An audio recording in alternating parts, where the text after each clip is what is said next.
ఇది కేవలం సమాచారంగా మాత్రమే భావించండి. వైద్య నిపుణులను సంప్రదించండి. ఉదాహరణకి కన్ను అదరడం చాలా కామన్గా జరుగుతుంటుంది. కుడి కన్ను అదిరింది, అదృష్టం దురదృష్టం అని చెప్పుకుంటాం, కానీ అలాగా తర్వాత ట్విచ్చింగ్ ఇక్కడ ఇలా ఇలా అవుతుంటుంది. ఇవన్నీ న్యూరలాజికల్ కండిషన్సా? ఎస్. అంటే ఆ మూమెంట్‌లో ఎప్పుడో ఒకసారి వచ్చిపోయింది. జస్ట్ కంటి దగ్గర ట్విచ్ వచ్చింది. ఫేస్ మీద ట్విచ్ వచ్చింది, పర్వాలేదు. అలా కాకుండా కాన్స్టెంట్‌గా అబ్నార్మల్ ట్విచెస్ వస్తున్నాయి. దీన్ని మేము సీఎంఎఫ్ఏ అంటాం. Continuous muscle fibre activity. అలా ట్విచెస్ వస్తూ ఉన్నప్పుడు, మనం మాట్లాడుతున్నప్పుడు, అందరిలో ఉన్నప్పుడు కూడా ట్విచెస్ వస్తూనే ఉంటాయి. సో సింప్లీ హైపర్ ఎక్సైటబుల్ అనమాట. నర్వ్స్, న్యూరాన్స్ అక్కడ హైపర్ ఎక్సైటబుల్‌గా ఉన్నాయి. అబ్నార్మల్ కరెంట్స్ ఇస్తున్నాయి. సో అబ్నార్మల్ కరెంట్స్‌ని తగ్గించడానికి మందులు ఇస్తాం. అండ్ ఇప్పుడు హైపర్ ఎక్సైటబిలిటీ అనుకుంటే మనం చూసేది ఇప్పుడు మీరు చెప్పినట్టు ఇక్కడ ట్విచెస్. సెకండ్ థింగ్ ఇస్ కాళ్ళలో, మోస్ట్ ఆఫ్ ద టైమ్ మేము కాళ్ళలో కూడా కాఫ్ మజిల్స్ దగ్గర, అంటే పిక్క కండరాల దగ్గర చూస్తాం. అలాంటి కండిషన్ అంటే మోర్వన్స్ డిసీజ్, ఐజాక్ సిండ్రోమ్, ఇవన్నీ కూడా ఏంటంటే న్యూరాన్స్ హైపర్ ఎక్సైటబుల్గా ఉండడం వల్ల వస్తాయి. వీటికి డైరెక్ట్గా కొన్ని కారణాలు చెప్పలేం. కొన్నింటికి ఒంట్లోనే యాంటీబాడీస్ ఉంటాయి. అంటే బ్లడ్లో ఒక అబ్నార్మల్ ప్రోటీన్ ఉండడం వల్ల ఆ ప్రోటీన్ వెళ్ళి నర్వ్ టిష్యూ మీద కొన్ని ఏరియాస్లో అటాక్ చేయడం వల్ల వస్తాయి. రైట్. సో అది బ్రెయిన్ కావచ్చు, మసిల్ కావచ్చు, పెరిఫరల్ నర్వస్ సిస్టమ్ కావచ్చు. దానివల్ల హైపర్ ఎక్సైటబిలిటీ ఉంటుంది. ఇవేవి కాకుండా the other part of hyper excitable అన్నను ట్విచెస్ ఉంటాయి. ఈ ట్విచెస్ ఏంటంటే ఫెసికులేషన్స్ అంటారు. వీటిలో కొన్నిసార్లు ఫెసికులేషన్స్, మనం గట్టిగా స్ట్రెస్ సిచ్యువేషన్లో ఉన్నాము, యాంగ్జియస్గా ఉన్నాము, చాలా మందిలో మాట్లాడుతున్నాము, దెన్ మనకి ఎక్కడో ఒక చోట ట్విచెస్ అనిపిస్తూ ఉంటాయి. మసిల్ ఎక్కడో చేతి దగ్గరనో కాలు దగ్గరనో మసిల్ ట్విచ్ అయినట్లు అనిపిస్తుంది, కానీ అది ఇంపార్టెంట్, సిగ్నిఫికెంట్ అన్నట్లు తీసుకోం. కండ కరిగిపోతుంది, మజిల్ థినౌట్ అయిపోతుంది, దాని మీద కాన్స్టెంట్గా ఒకటే చోట కండ కదలికలు, మజిల్ ట్విచ్ అవుతుంది, then that is significant. Right.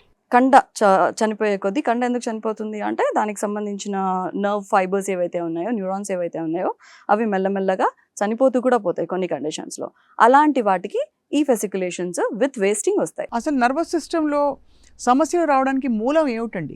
మూలం అంటే ఒక్కొక్క దానికి ఒక్కొక్కటి. ఇప్పుడు స్ట్రోక్స్ ద కామనెస్టే మాట్లాడుతున్నాను.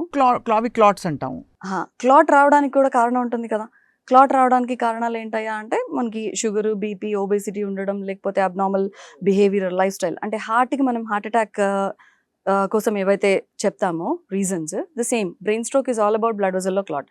హార్ట్ వెజల్లో క్లాట్ అయితే హార్ట్ అటాక్, బ్రెయిన్ వెజల్లో క్లాట్ అయితే బ్రెయిన్ అటాక్. బ్రెయిన్ అటాక్ని మేము స్ట్రోక్ అని మాట్లాడతాం. సో ఏవైతే హార్ట్ అటాక్ కోసం చెప్తామో ద సేమ్ రిస్క్ ఫ్యాక్టర్స్ అవే స్ట్రోక్కి కూడా ఉంటాయి. బ్లడ్ క్లాట్ అవ్వడానికి ఇవి కారణాలు.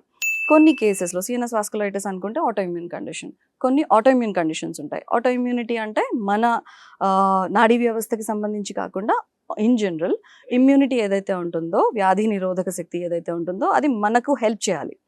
ఏదైనా ఇన్ఫెక్షన్స్ వస్తే వాటిని ఫైట్ చేయాలి.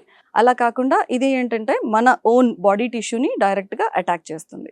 కొన్ని సెల్స్, అబ్నార్మల్ సెల్స్ రావడం వల్ల, కొన్ని అబ్నార్మల్ ప్రోటీన్స్ రావడం వల్ల ఇవి స్వీయ రక్షణ వ్యవస్థని కొంచెం అబరెంట్గా మారిపోయి దెన్ డైరెక్ట్గా ఈ సెల్స్ మీదకి అటాక్ చేస్తాయి. ఆ మూమెంట్లో ఏ సెల్స్ దగ్గర అటాక్ అవుతుందో ఆ సెల్ మీద పొర అటాక్ అవుతుందా, సెల్లే డైరెక్ట్గా అటాక్ అవుతుందా, దాన్ని బట్టి మేనిఫెస్టేషన్స్ వస్తాయి. ఇవి కాదు కొన్ని న్యూరోపతి అంటే ఏంటంటే మనకి నరాలు పెరిఫరల్గా, నర్వస్ సిస్టమ్ మనం మాట్లాడుతున్నప్పుడు సెంట్రల్ అంటే బ్రెయిన్, స్పైనల్ కార్డ్. పెరిఫరల్ అంటే స్పైనల్ కార్డ్ నుంచి వచ్చే నరాలు, కొన్ని చేతులకు సప్లై చేస్తాయి, కొన్ని ట్రంక్ సప్లై చేస్తాయి, కొన్ని కాళ్ళకి. ఆ న్యూరాన్స్కి, ఆ నర్వ్ ఫైబర్స్కి కనుక ప్రాబ్లం వస్తే న్యూరోపతి ఎందుకు రావచ్చు అంటే న్యూరోపతికి కూడా కారణాలు ఉంటాయి. షుగర్స్, చాలా అబ్నార్మలీ హై బ్లడ్ షుగర్స్ ఉంటున్నాయి. షుగర్ ఒక నర్వ్ టాక్సిన్ లాగా, నరానికి అదొక టాక్సిన్. సో షుగర్స్ ఎక్కువ ఉండకూడదు, మరీ తక్కువ అయిపోకూడదు, ఆర్ లెబైల్ కూడా ఉండకూడదు. కాన్స్టెంట్గా ఒక లెవెల్లో మెయింటైన్ అవ్వాలి. ఆల్కహాల్ తీసుకుంటున్నారు, విపరీతంగా స్మోక్ చేస్తున్నారు, ఇవి నర్వ్ టాక్సిన్స్. కొన్ని తినే పదార్థాల్లో కూడా కొన్ని నర్వ్ టాక్సిన్స్ ఉంటాయి. Examples these are actually toxic. Mushrooms, అట్లాంటి కొన్ని మష్రూమ్స్, టాక్సిక్ మష్రూమ్స్ ఉన్నాయి, అవి తినడానికి లేదు. కొన్ని గ్రెయిన్స్ ఉన్నాయి, అవి తినడానికి లేదు. మన రెగ్యులర్ స్టేపుల్ డైట్లో మాత్రం, ఇండియన్ స్టేపుల్ డైట్లో మాత్రం న్యూరోటాక్సిన్ అంటూ ఏమీ లేదు. షుగర్స్లో స్పైక్స్ వచ్చినప్పుడు కూడా మనకి ఇలాగా న్యూరోపతి రావడానికి కారణం అవుతుందని చెప్పి. ఎస్, న్యూరోపతియే కాదు, ప్లెక్సోపతి కూడా వస్తుంది. ప్లెక్సోపతి అంటే ఆల్మోస్ట్ కాలు పడిపోతుంది. సో మీరు అనడం ఏంటంటే ఈ షుగర్స్ తగ్గిస్తే కొంతవరకు అది కండిషన్ రివర్స్ అయ్యే ఆ స్టేజ్లో ఉంటే రివర్స్ అవుతుందా? ఎస్. కొన్ని కేసెస్లో అసలు ట్రీట్మెంట్ షుగర్స్ని కంట్రోల్కి తీసుకురావడమే. కొన్ని కేసెస్లో డయాబెటిక్ స్టేట్ ఒక inflammatory state, very high blood sugars ఉన్నప్పుడు ఒక ఇన్ఫ్లమేటరీ స్టేట్ అంటాం. ఆ టైంలో ఏమవుతుందంటే నరాలు డైరెక్ట్గా వాస్తాయి. సో ఆ స్టేట్లో షుగర్స్ని మేము పూర్తిగా తగ్గించినా కానీ అదొక్కటి సరిపోకపోవచ్చు. నరం వాపు ఎందుకు వచ్చిందో ఆ వాపుని తగ్గించడానికి మందులు వాడతాం. సో షుగర్ని కంట్రోల్కి తీసుకొస్తూ ఎక్స్ట్రా వాపు కోసం మందులు వాడతాం. మందులు వాడుతుంటాం.